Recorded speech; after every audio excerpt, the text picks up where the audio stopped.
Bitcoin has yet again hit another all-time high today, over $19,000. Yet while much of the traditional financial world are piling into Bitcoin, the direction of Bitcoin has perhaps never been so unsure. I posited my conspiracy theory of how Blockstream and others may have surreptitiously hijacked Bitcoin, but whether that is the case or not, one thing is absolutely for sure.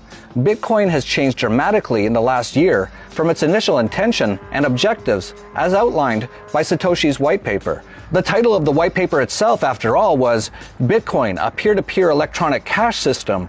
And now, according to many of the Bitcoin core developers, Bitcoin's objective is no longer to be an electronic cash system. This is a massive change that seems to have gone unnoticed or unchallenged by most, yet it could potentially mean the death of Bitcoin. Many of Bitcoin's detractors like to point out that Bitcoin has no intrinsic value. Of course, nothing has intrinsic value, so they are making a non-argument from the get-go. But when pointing out why Bitcoin has subjective value, some of the main points were: it's a digital cash that facilitates transactions perfect for the digital age, it's cheaper to use than traditional cash and transfer systems, and it's faster than traditional cash and transfer systems. Now, with the direction Bitcoin Core is taking Bitcoin, none of those points are fully true any longer. But all of those points would still be true if the Bitcoin block size was just increased from 1 megabit to 8 megabit. And as a reminder, 1 megabit is less than what was held on this archaic storage medium from the 1980s. Bitcoin Cash forked from Bitcoin on August 1st in a dispute that the block size would fix the speed and cost problems associated with Bitcoin's growth. And it has been partially proven right.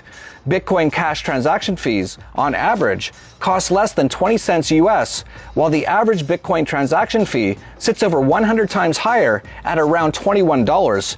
And Bitcoin Cash confirmations take on average 8.5 minutes, while Bitcoin confirmations take at least an hour on average. Plus, Bitcoin Cash can do roughly 31 transactions per second, while Bitcoin can only do between 4 to 8 per second, even with SegWit. Yet Bitcoin Core proponents say that increasing from the ludicrously tiny 1 megabit to 8 megabit is too dangerous. Instead, they've created an entire mishmash of very convoluted and complicated sidechains that, so far, have not fixed the cost and speed problems. And that's assuming they even want to fix those problems. According to many core developers, they think high transaction fees are a good thing and show the value of the network. When pushed and asked when or how Bitcoin will ever be usable in day-to-day transactions in the future, the answer is always the Lightning Network. And the estimated time of arrival is always, we don't know. Here is one of Bitcoin Core's top developers, Adam Back's answer to the speed and cost problem. So, I mean, for today, I think also you could have, I think some Bitcoin businesses have a tab. A tab? So you pay them and then you work your tab down and presumably you can cash your tab out if you don't use it. Presumably? If they have repeat custom, or maybe the shops in the local area could make a shared tab or something. A shared tab? Somebody in the local area who's a technology expert could make a local Bitcoin tab that's interoperable between the shops and some kind of app to do it. Yes, that was his answer. And scarily, he did not appear to be massively intoxicated. That was his sober answer, that maybe in the future, you can get a Bitcoin tab at your local shop if someone creates the technology so that you can use Bitcoin to maybe buy things. Maybe. In the meantime, Bitcoin is the DMV of cryptos. Long lines, waiting to pay expensive fees, and a lot of frustration. In fact, if Bitcoin isn't and doesn't have a plan to be used as digital cash, then it really shouldn't even be called a cryptocurrency because it's missing the currency part. It's kind of important. And even if the Lightning Network does come to SegWit Bitcoin, there are still a lot of questions about just how it would function. This video does a good job of explaining some of these issues. Hey, you. You may have seen something about Bitcoin a few years back. It sounded revolutionary. This was going to replace the banks. It was permissionless, decentralized, peer-to-peer electronic cash. No one can take it from you. You can send any amount for less than a penny, fast. But damn, the price was $100, and it would probably fail anyways, so you better play it safe and see what happens. Then you saw the price recently on the news, $15,000. and immediately your stomach dropped because you realized that how rich you could have been, but you blew it. But you realize that it's still going up fast, and if you invest now, you're probably still on the ground floor. When you finally get your Bitcoin, after waiting 5 hours for it to confirm, you realize that some is missing. Turns out that your small investment of $30, $15 went towards the transfer fee to put it in your wallet. This is what was going to change the world? Let me fill you in on what happened while you were gone. Transaction fees have risen because of the block size. The block size is 1 megabyte currently and only allows for a few transactions per second to take place. Many more happen than this, so the people who pay the highest fee get to go first in line. On December 12, 2017, at the time I'm recording this video, the average transaction fee today was $24.40. This problem only gets worse with time and as adoption spreads. Instead of raising the block size again, the development team has decided to go for a second layer called the Lightning Network. It promises instant transactions, super low fees, and this is the basics of how it works. Let's say me and you transact regularly, so we open a channel for 2 Bitcoins. I send a Bitcoin and you send a Bitcoin to a multi-signature address, where it's temporarily locked away.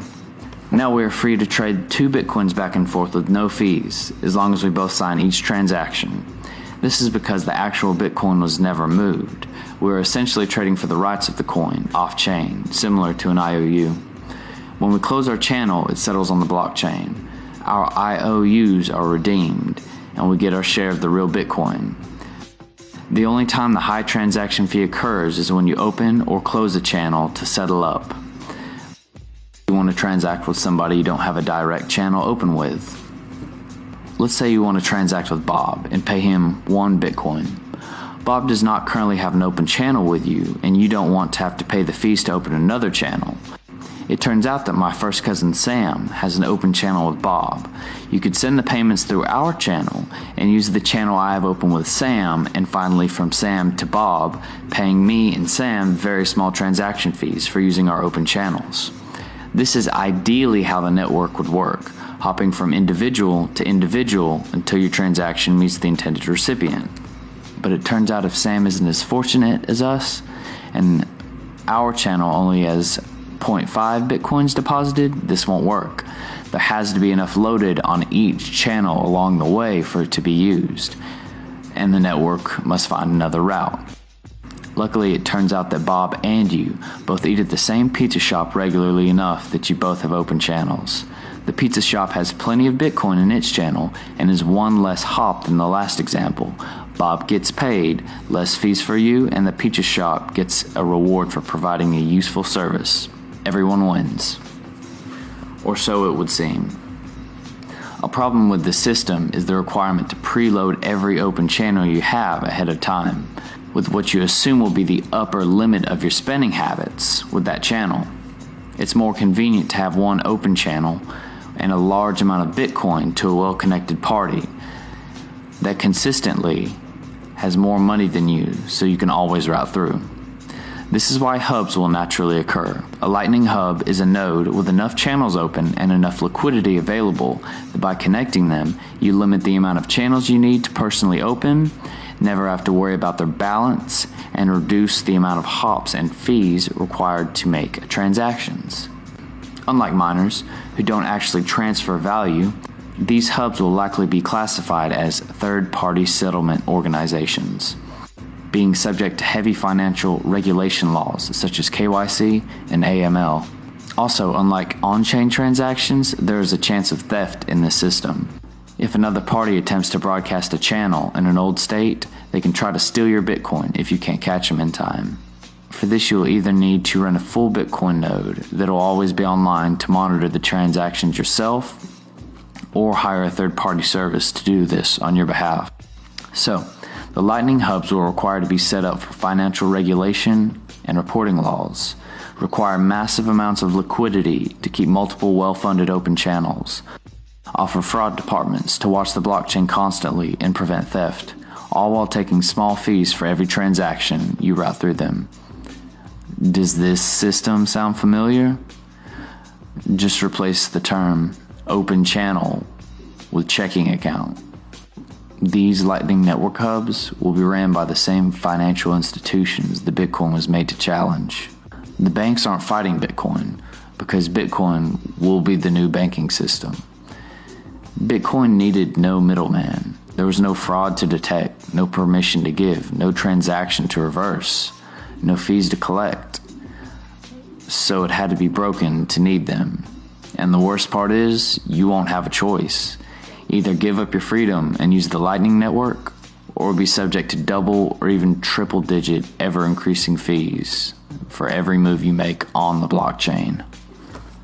The truth is, the 1 megabyte blocks restricting Bitcoin are purposely kept there by the developers. The absurdly high fees and long waits create a demand for a solution, and the solution they give us is the banking industry. The block size restriction was placed as a temporary safeguard by Bitcoin's creator, Satoshi Nakamoto. As soon as the blocks were close to being full, it was to be raised again. Satoshi mysteriously left the project in 2010, but before he did, he left instructions on how to raise the block size and left Gavin Anderson in charge of the project. When Satoshi left, institutional money started to make its way in and take control, and a company, Blockstream, emerged. Over time, it happened that a large portion of the development team was part of or hired by this company, and when it came time for another block size increase, there was a portion of the developers that thought this was a bad idea. This just so happened to be the same group of developers that worked for Blockstream. The story of how Blockstream took over is a long and strange one, and I'll have to cover it in another video.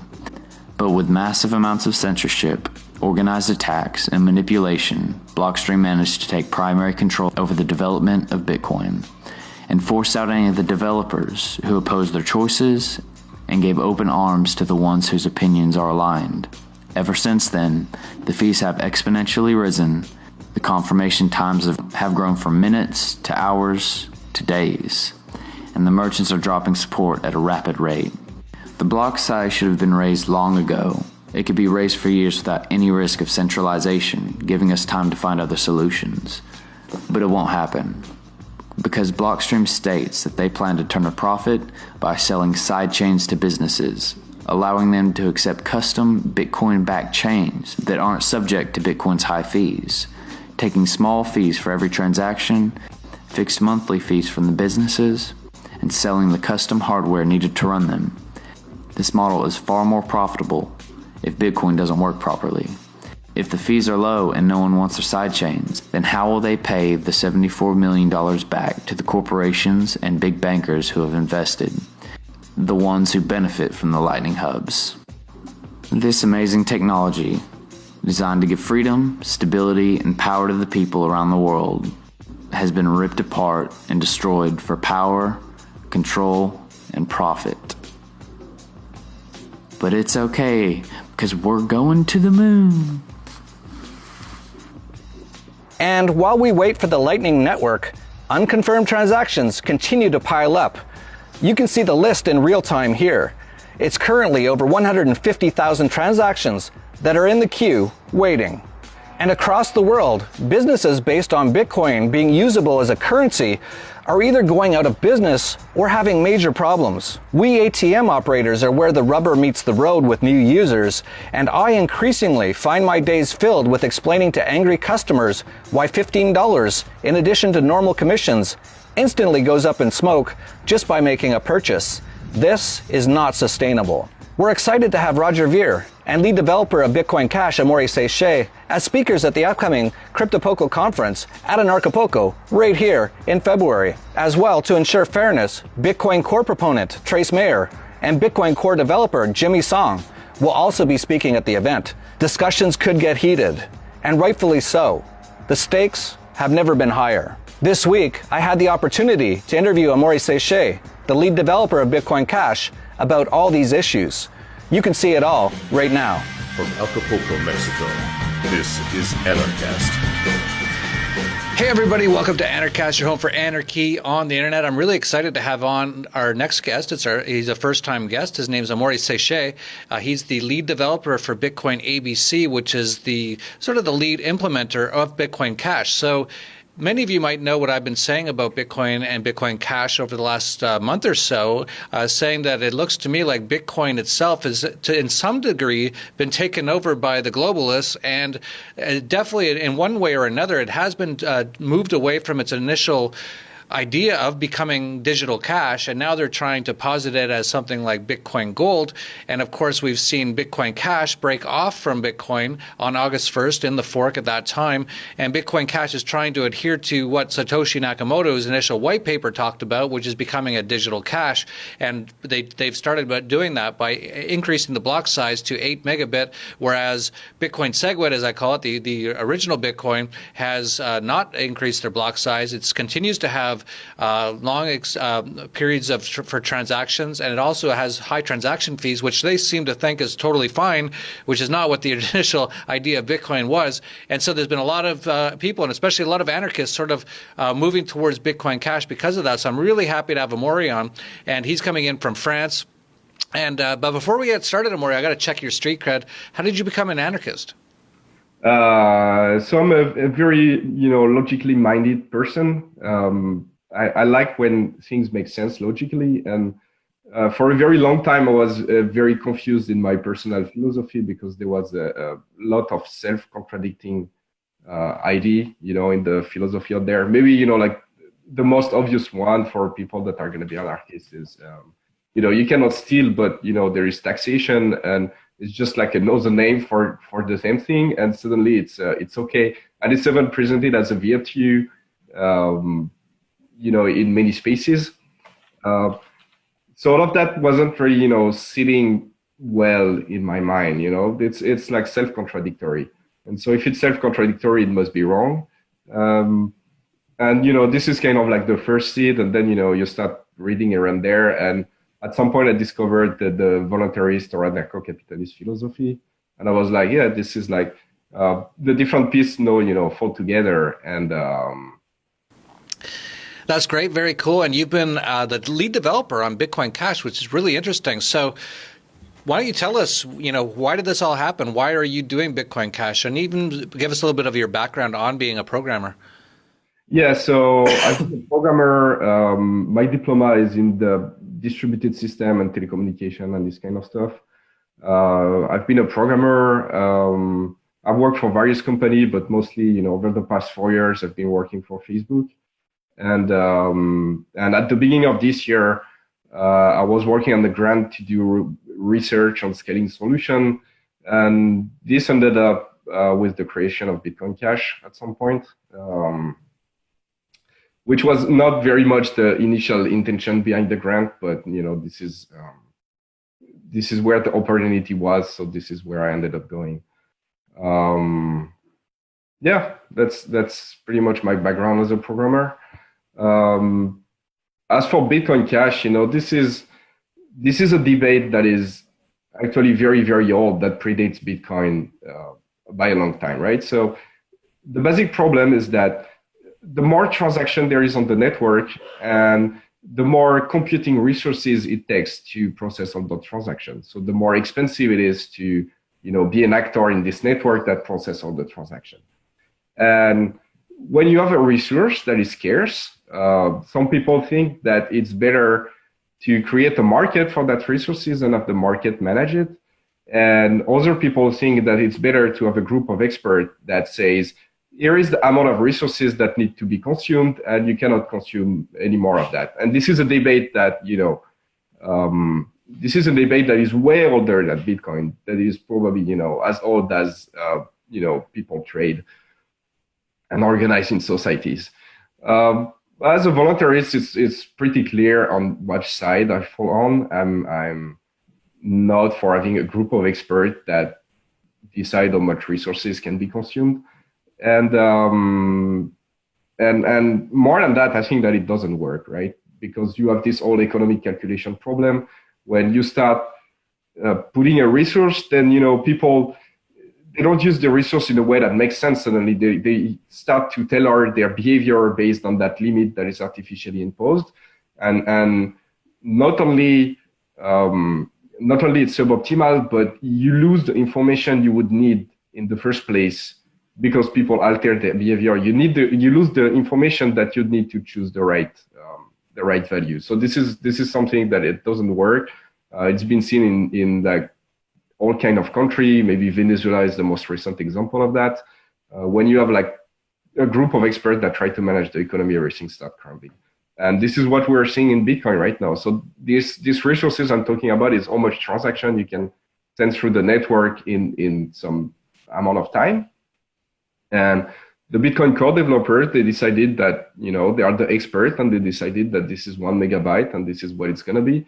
And you see all kind of disastrous economic consequences from that decision already. You see fees that are skyrocketing crazy high. You see confirmation time that are becoming longer and longer and longer. You see less and less people that are like less and less merchants that are accepting Bitcoin as a payment. Actually, there is negative growth there. Like the whole economics of the stuff is crumbling down, like you would expect when you have a central committee trying to plan the economics of the stuff. So this is where Bitcoin Cash come in. We just like decided to remove that limit and have the market figure it out. Yeah, to me, I'm still trying to get my head around what exactly is going on, whether this is actually a nefarious plot to essentially destroy Bitcoin, or if it's just sort of like by accident or what's going on. But basically it comes down to me, you have this 1 megabit block size, which to me is insanely tiny. 1 megabit is like what used to have on those floppy disks, like in the 1980s. It's like it's even smaller than a floppy disk, right? A floppy disk is 1.4 megabytes. Yeah, yeah, it's less than you can put on a. It's more than you can put, or less than you can put on a floppy disk from the 1980s. Like, and you hear a lot of these guys say, "Well, if we increase it, it'll cause all these problems." It's like, I don't understand that necessarily. And then you have a lot of the people who are talking about increasing the block size being censored on things like the Bitcoin Reddit. So you've got censorship, you've got something that doesn't seem to make any sense. And then what you guys did was you forked off. I love that term. You just said we're forking off, and you increased the block size to 8 megabit. And Bitcoin Cash transaction fees are really cheap, which is what the Bitcoin was supposed to be. But you see a lot of these Bitcoin Core people saying, "Oh, but it's good if the cost is expensive." It's like, what? So what's your take on all this? So, in some respect, there is a bit of truth to that. The fact that the fees are crazy high means that there is a very high demand for Bitcoin. So in that sense, this is a sign. I mean, this is not good, but this is a sign that there is very high demand. On the other hand, this should be also a signal for the market that the prices are crazy high, so you need to increase the capacity, right? So if you have a business and you produce, say, widgets, it doesn't matter what, right? And people are willing to pay more and more expensive price for your widget, and this is a sign that you're not producing enough widget and there is too much demand for them. And so if you're a smart businessman, you would, maybe make extra factory or contract someone that have extra factories or whatever, right? Like you would find a way to increase your production so you can sell more widget, and maybe each of those widgets would be less expensive, but overall you would make more money. This is how the market is supposed to work. So this high fee show that there is very high demand, but it also show that this is dramatically needed to increase the capacity. Where I don't know if it's like, sheer idiocy or, like just a socialist mindset in general, or if there is a bigger plot behind that. This is very difficult to prove either way. I mean, it can be both. And at the end of the day, it doesn't really matter. We need to fix it. So yeah, absolutely. But it is interesting.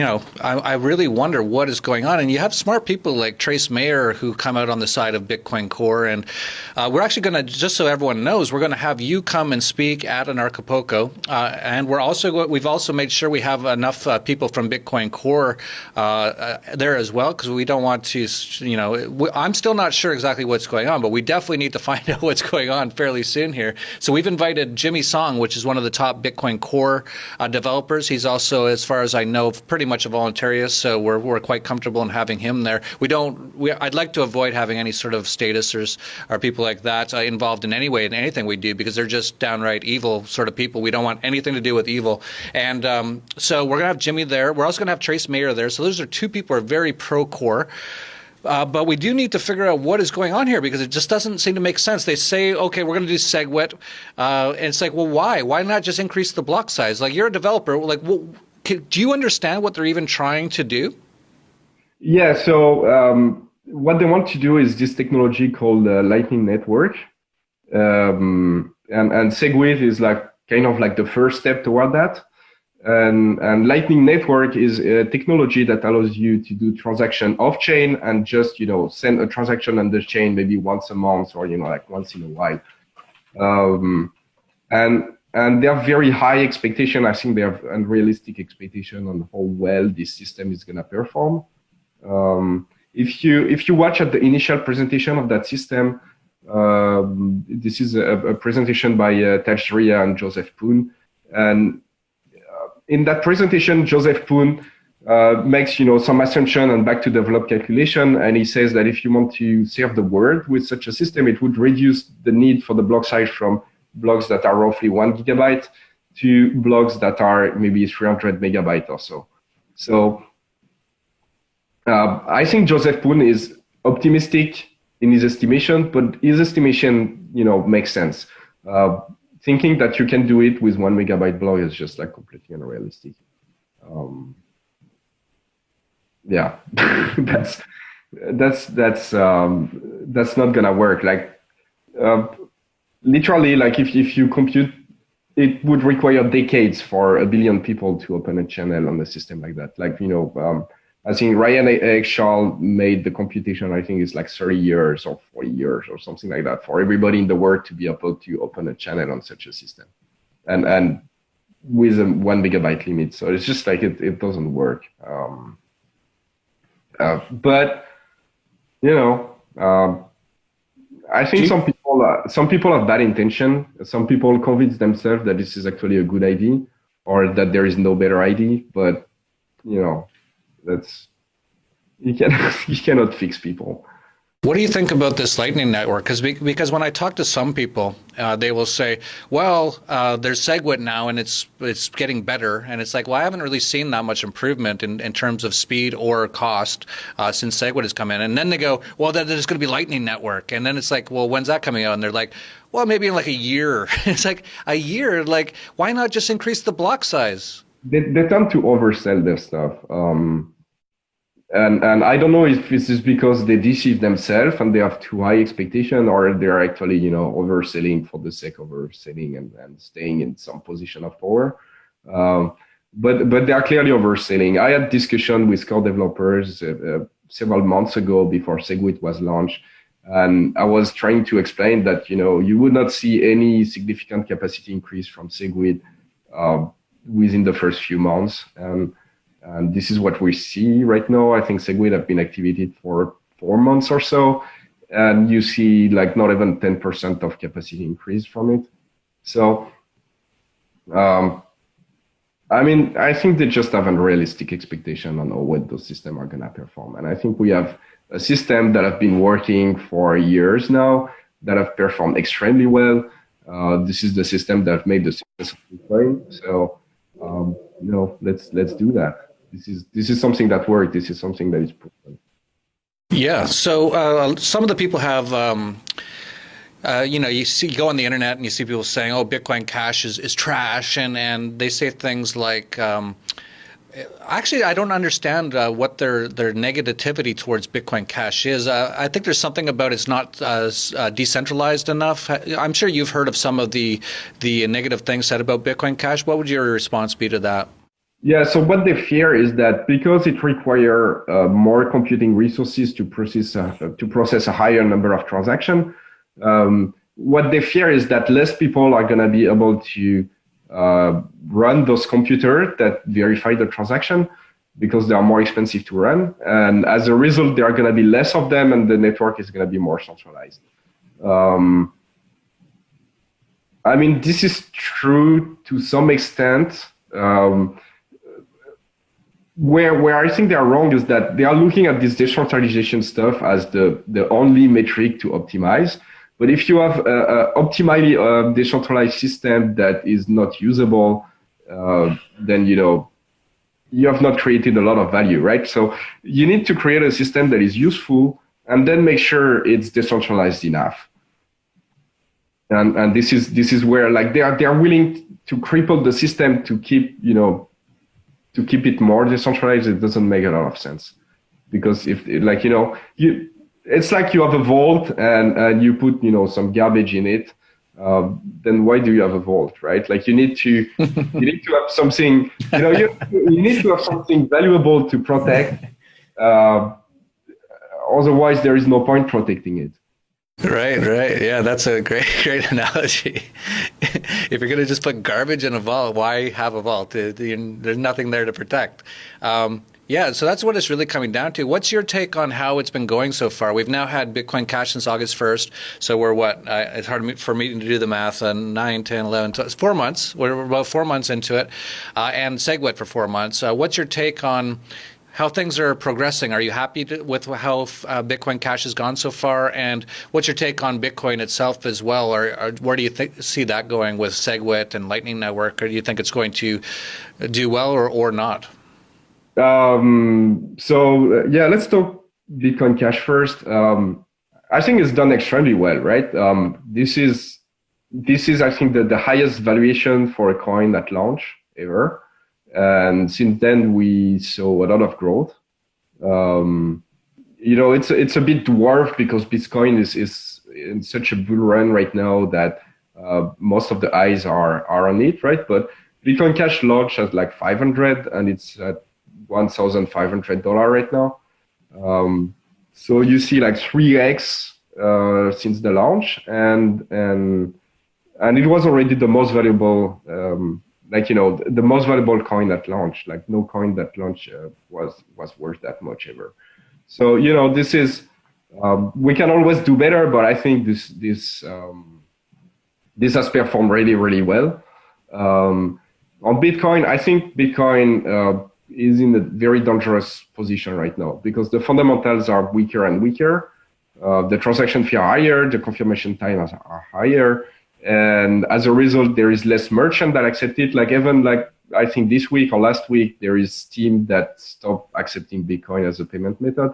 There is more and more people that stop actually accepting Bitcoin as a payment method because of those high fee and unreliable confirmation. And what does that mean is that there are people and they look at the history of Bitcoin right now and they see that it grows. They don't realize that the situation has changed, right? And so they don't want to miss the bus and they want to invest into Bitcoin right now. But I would say, this is not where I would put my money in right now. Yeah, it's very interesting.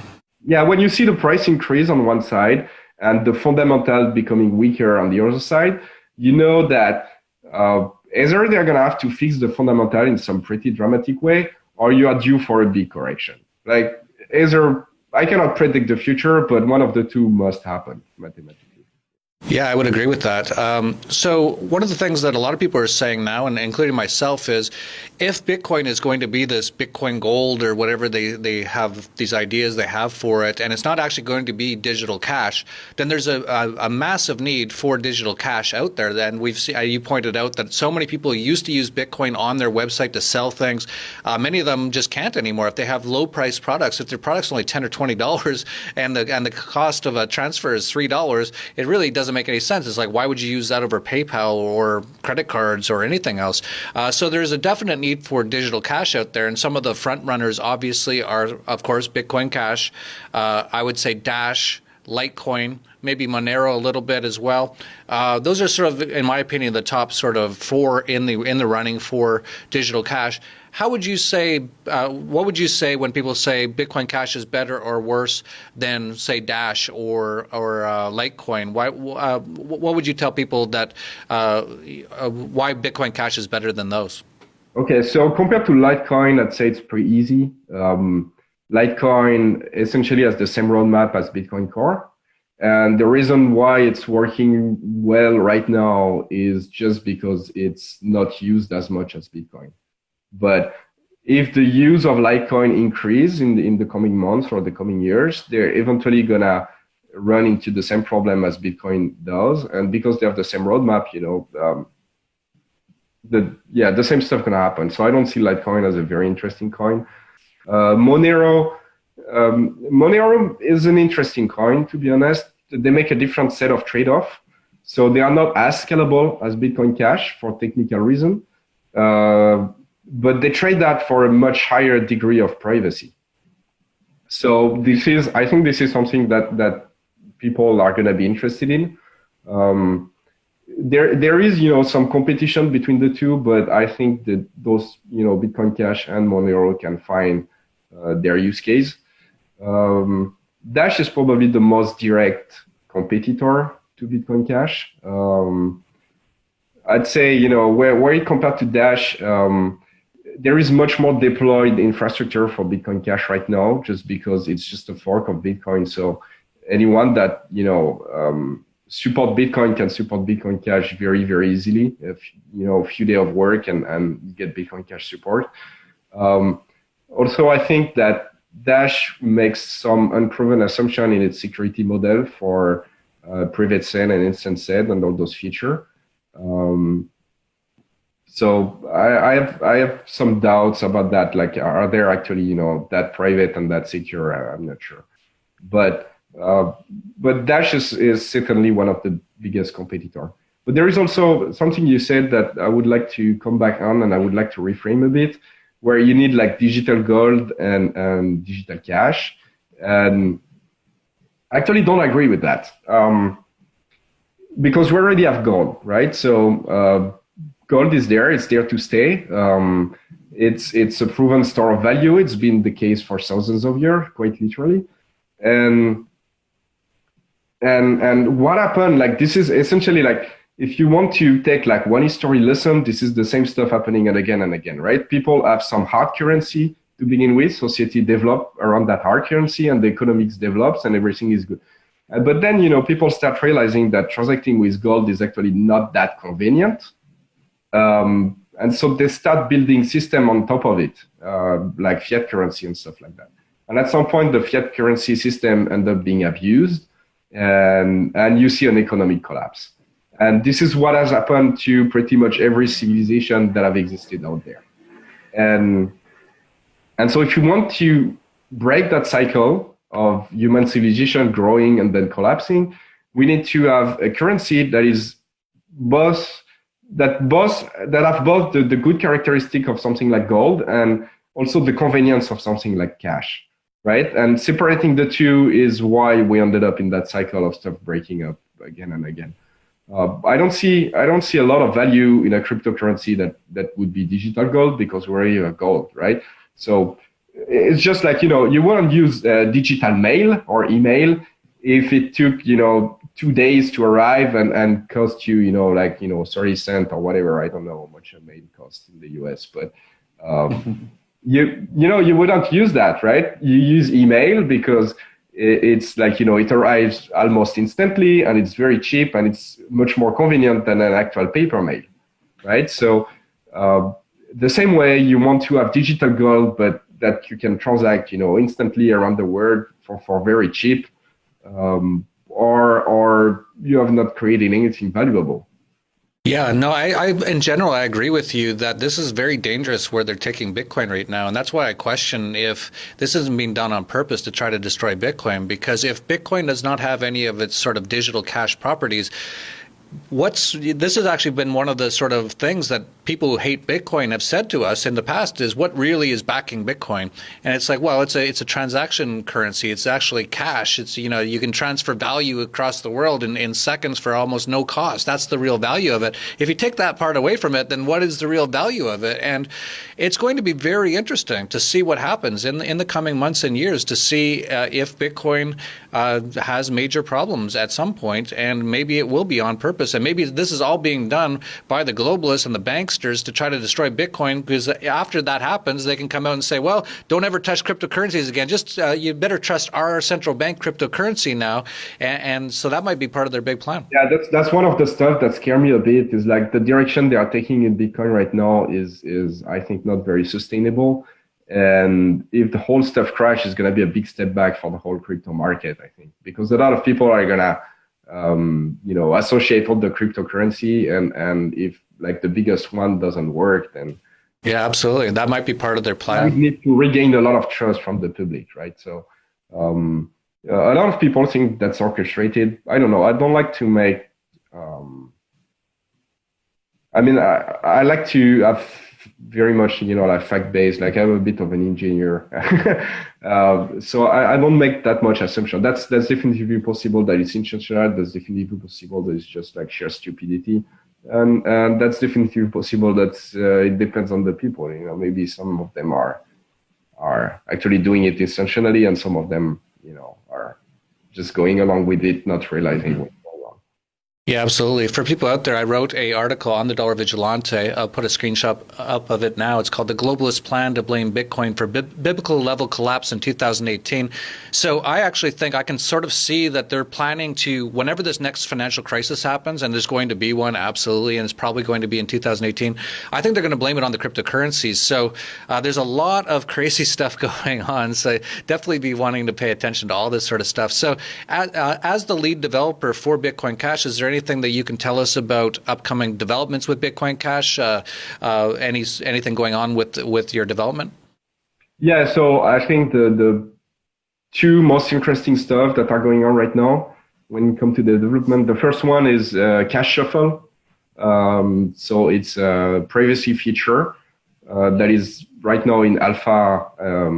It's in alpha, right? So you can use it, but be careful. It's just the beginning. So we want to have more tests around it before deploying it by default. But Cash Shuffle is a system that when people send transaction, rather than sending the transaction directly on the network, the transaction is gonna be sent to some server, and the server is gonna take the transaction from several people and mix them all together, so you don't really know, what money of what person is going where. And this is done in such a manner where you don't need to trust that server. So that server cannot, steal your money or anything. And so this is a feature we want to deploy by default in many wallets, maybe in the coming year or so. Right now, this is just the beginning. But I think this is interesting. The second stuff that is interesting that is going on is maybe the address format change. So that Bitcoin have those one plus a bunch of numbers and letters behind them. Bitcoin Cash is the same as Bitcoin right now, and it's creating a lot of confusion for users because they're saying Bitcoin to Bitcoin Cash address or Bitcoin Cash to Bitcoin addresses, and people get confused. So we want that stuff, to be really ubiquitous. You don't want your payment experience to be something exciting, right? You want your payment experience to just, go through and you get whatever you paid for, and that's done, and you forget about it, right?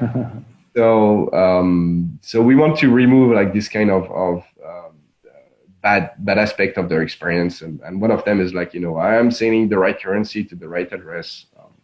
We don't want people to be wondering about that, so we are changing the address format. It's coming in January. That's great. Exciting stuff. I'll definitely be following it. I actually own more Bitcoin Cash than I own Bitcoin, not in total dollar amount, but in total coin amount, because I actually bought some after the fork, and I haven't actually bought any Bitcoin in quite a while, actually. And actually, I've been selling a little bit of Bitcoin lately. So I definitely am thinking that Bitcoin Cash might do better than Bitcoin over the next few years, but we'll see. There's lots of stuff going on. Who knows what's going to happen, but it's exciting times to be in the cryptocurrency space. And for that reason, you should definitely come check it out here in Acapulco, Mexico in February. We're going to have Anarchapulco from February 15th to the 18th. On the 18th is an all cryptocurrency day called CryptoPoco. And then the day after that, we even have the Dollar Vigilante Summit, which is a whole full day just based on finance and economics and investment and things like that. So from February 15th to the 19th, a full 5 days of stuff to come. And Amaury, you're going to be coming here to speak at CryptoPoco. Really looking forward to that. Is there anything else you want to let people know? Maybe your Twitter handle or anything you want to let people know? Yeah, so I'm known at the Diddlenix, DAADLNEX, pretty much everywhere on Twitter, on GitHub, on whatever. If you see that handle somewhere, it's very it's probably me or someone trying to pretend there is someone trying to pretend they are me. So if you want to, know about me or follow what I do, Diddlenix, DAADLNEX, and you're gonna find me. Except that, excited to go at Anarchapulco. Many people there that I've met, in other contexts before. But meeting them all together there is kind of exciting. There is, I think, Rick Favinge, that is from the Pirate Party, that is also involved in Bitcoin Cash. There is also Vit Jedilica from Liberland that I've been following. As a European, that seems like a very, very interesting project to me. There is like a ton of people, Roger Ver, obviously. So I'm very excited about going there. As for Bitcoin Cash, maybe Reddit or BTC or Bitcoin Cash to get news about that. Various people, I don't know, like follow Roger Ver, follow Jianhu, follow myself, follow whoever on social media, and you would get news about that. That's pretty much it, I guess. That's great. Yeah. And there's going to be so many amazing people in Anarchapulco. And just so you know, just yesterday, I've been so busy with everything going on in the cryptocurrency space that just yesterday I asked our people, I said, how many people have registered for Anarchapulco so far? And the number they told me, it's already way more than registered last year. And we still have 2 months to go. And most people registered in the last few months. So it's going to be absolutely massive this year. So if you're out there and you want to go, definitely make sure you register soon, because it looks like almost everything is going to sell out. They can only hold about 1,500 people total at the hotel. At the conference room, and it looks like it's going to be around that number. So definitely, if you want to make sure you get go to anarchapulco.com and register. And I'd like to thank Amaury Séché for coming on and telling us about Bitcoin Cash. Very interesting. It's going to be very interesting times ahead. It'll be interesting to see where we're at even in February in Anarchapulco. I'm sure lots of things will change by that time as well. So if you like this video, please like, subscribe, share down below. Yeah, go ahead. I say this is moving crazy fast, so I expect to have a lot of news and new development that are going to be going on since, when Anarchapulco happened. I mean, the whole space is moving at crazy speed. So, Yeah, absolutely. Yeah, like 2 months is like 20 years, 10 years ago. Yeah, it's like 2 days is a lot. Like if you're gone for 2 days, like so many things can change. There's so much stuff happening. So if you like this video, please like, subscribe, share down below, especially share it with people who don't understand exactly what's going on with Bitcoin. I think Amaury gave a lot of good information on what has been going on and what you need to know, especially if you're a freedom lover and if you're not a fan of governments and central banks, you want to know what's going on in this space. So that's it for Anarchast, your home for anarchy on the internet. Peace, love, and anarchy. The most important and profitable investment conference in the world is returning in February 2018. In 2016, the TDV Internationalization and Investment Conference, led by world-famous investor and freedom fighter Jeff Berwick, focused on Bitcoin when it was at $400. It also focused on gold mining stocks, featured by Ed Bugos, which ended up gaining hundreds of % that year. In 2017, the TDV Summit focused heavily on cryptocurrencies. Many speakers pounded the table to buy Bitcoin at $1,000. It has since hit $10,000. And others focused on other cryptos, such as Dash, which was $20 at the time and is currently over $600. If you attended the last 2 years and took advantage of all the information you learned, you would have become wealthy. And on February 19th, the TDV Internationalization and Investment Conference is back. Speakers include Jeff Berwick, who will give out his next cryptocurrency and ICO picks, as well as laying out how to internationalize your lifestyle to become a prior taxpayer using the 5 Flag lifestyle and cryptocurrencies. TDV's senior analyst Ed Bugos will lay out his gold mining stock picks for 2018, as well as what he foresees for the markets as a whole. David Morgan, the most respected silver analyst in the world, will give his insights on where silver is headed in 2018. Bix Ware of RoadToRuta.com will expand on cryptocurrencies and precious metal strategies. Other speakers include G. Edward Griffin, Jeffrey Tucker, Roger Ver, Trace Mayer, and more. The TDV Summit is held on February 19th, and we recommend coming to Anarchapulco from February 15th to 17th and Cryptopulco on February 18th for 5 straight days of freedom, inspiration, investment ideas, analysis, and recommendations. You can find out more at tdvinvestmentsummit.com.